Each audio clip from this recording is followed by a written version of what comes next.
This Father's Day weekend, we also celebrate Brotherhood Shabbat, and we really get a chance to honor the men in our lives and in our congregation and thank them for all that they do for us.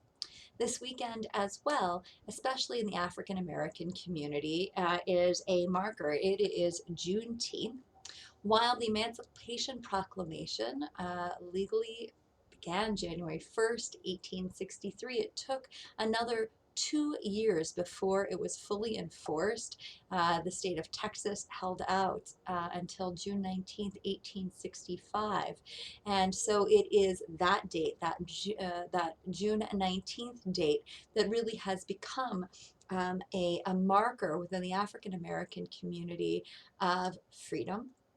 Now, we know that the work of freedom is not done, and we as Jews know that in particular. We pay attention to that every Pesach, not to mention every time we sing Micha Mocha about God splitting the sea as we're redeemed from slavery.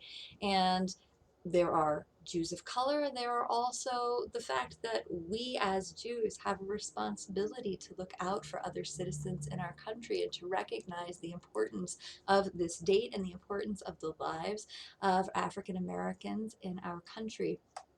So without appropriating this holiday, it becomes an interesting question for us. What do we do in order to mark this occasion?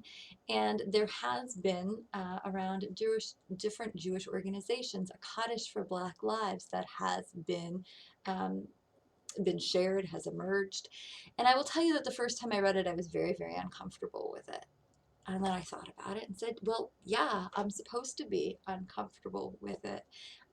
And it's important to say it anyway. And so I wanted to share it with you today. This is Kaddish for Black Lives. Creator of life, source of compassion, your breath remains the source of our spirit, even as too many of us cry out that we cannot breathe. Lovingly created in your image, the color of our bodies has imperiled our lives. Black lives are commodified yet devalued, imitated but feared, exhibited but not seen. Black lives have been pursued by hatred, abandoned by indifference, and betrayed by complacency. Black lives have been lost to the violence of the vigilante, the cruelty of the marketplace, and the silence of the comfortable. We understand that Black lives are sacred, inherently valuable, and irreplaceable.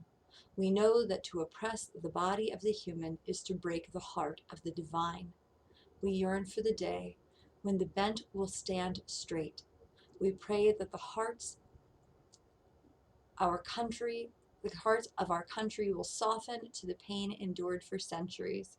We will do the work to bind up the wounds, to heal the shattered hearts, to break the yoke of oppression.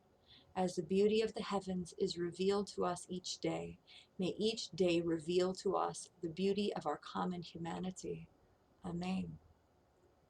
We as Jews know what oppression is like, and one of our obligations is to speak out against oppression, to make sure that other people don't have to go through what we have gone through. This makes a link between Black lives and Jewish lives. Whether other people accept it or deny it, it is ours to hold.